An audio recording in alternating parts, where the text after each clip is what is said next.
Sinagip ng mga otoridad sa Zamboanga City ang isang batang pinagmulupitan umano ng kanyang amain gamit ang kawayan. Naging kritikal pa ang kalagayan ng bata at nakatutok si Katrina Soon.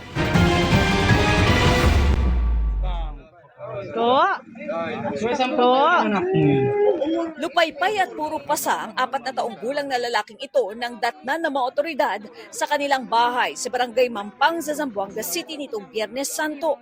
Rumesponde ang mga pulis matapos magsumbong ang ina ng bata na sinasaktan ito ng amain. Ayon sa pulisya, base sa pahayag ng ina ng bata, April 2 nagsimulang manakit ang kanyang kinakasama.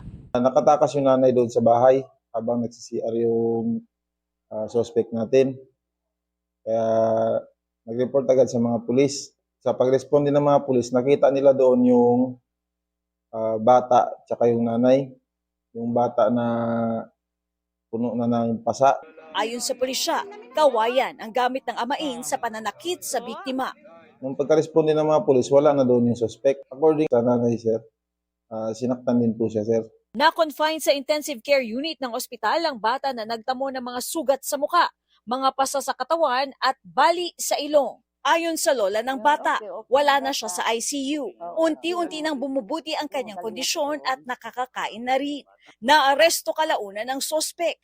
Sa statement niya, sir, nag-urge lang daw yung katawan niya na manakit daw doon sa bata. Kagustuhan niya lang, sir, nasaktan yung bata. Sinusubukan pa naming makuha ang panig ng ina ng bata at ng sospek na nakapiit at naharap sa patong-patong na reklamo kabilang ang serious physical injuries in relation to child abuse. Dagdag pa ang kaukulang kaso kaugnay ng umano'y pananakit at pang-aabuso sa kanyang kinakasama na ina ng bata. Katrina Son, nakatutok, 24 oras. Mahigit 1,000 insidente ng road crash ang naitala ng Department of Health nitong Semana Santa. Sa Quezon City, sugatan ang driver ng isang truck na bumangga matapos dumulas o madulas dahil sa tumagas na langis. Nakatutok si Marisol Abduraman. Wasak ang harapang bahagi ng truck na ito nang sumulpok sa pader ng tunnel sa C5 Road, bahagi ng Boni Serrano, Quezon City kagabi. Sugatan ang driver nito na si Carlos Castroverde Jr.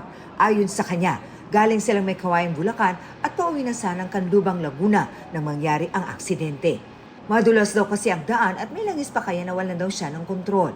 Doon sa may basa, may langis pala. Doon ako nagsimula na pag apply ko ng preno, na siya, sumigsag na. Dito, dumiretso ako rito sa may nito, pader. Nagtamo siya ng mga sugat sa binti at paa na agad namang binigyan lunas.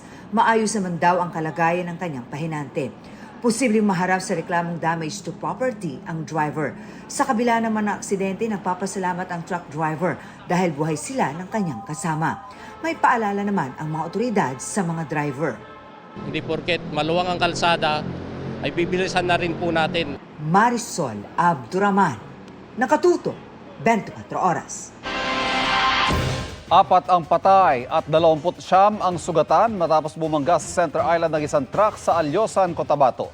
Sa CCTV, kitang nasa magkatabing linya ang truck at ang motorsiklo na bahagyang nauuna. Pero maya-maya lumipat ang motorsiklo sa harapan ng truck. Napakabig tuloy ang truck para iwasan ang motorsiklo pero nasagi nito ang Center Island. Napunta ang truck sa kabilang linya sabay tumagilid at natumbok ang isa pang sasakyan. Tumila po ng mga sakay ng truck. Kabilang sa 4 na nasawi ang isang bata. Hawak ng pulisya ang driver ng truck habang iniimbestigahan ang insidente.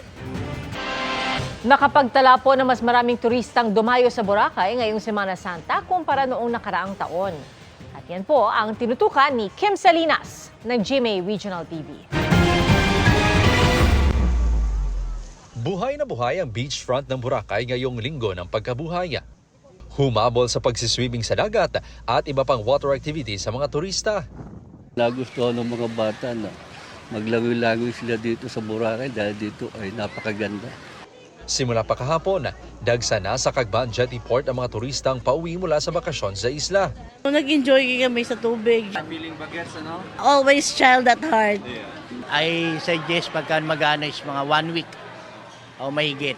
Ayon sa Malay Tourism, mula sa 53,000 tourist arrivals na naitala sa Semana Santa 2025, mahigit 56,000 ang mga turista sa Boracay mula nitong Palm Sunday hanggang Holy Saturday. Hindi pa kasama sa bilang ang 1,500 na mga turistang lulan ng international cruise ship na dumaong sa Boracay kahapon, April 4. Karamihan ay Chinese nationals. Ayon sa Malay Police, generally peaceful ang Holy Week sa Boracay. Mga petty crimes, mga manageable. Wala tayong mga significant event o drowning incident na nangyayari. Mula sa GMA Regional TV, Kim Salinas, nakatutok 24 oras. Ngayong tapos na ang pag-aayuno at pag-iwas sa karne dahil sa Semana Santa, pinilahan ang mga nagtitinda ng lechon sa Talisay City sa Cebu. Ayon sa mga nagtitinda sa Lechon Park sa poblasyon, umabot sa 30 hanggang 40 lechon ang kanilang naibenta ngayong araw.